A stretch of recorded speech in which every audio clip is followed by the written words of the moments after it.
So guys, practice ko na naman kaya ito ginagawa ko. So let's go.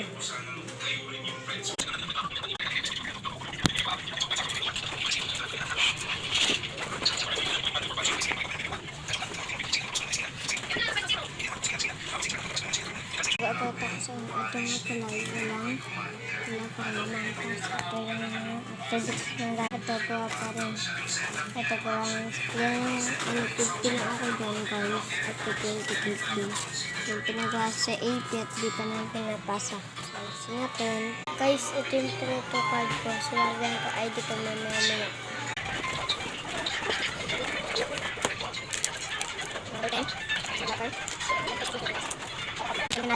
Tapos ay result.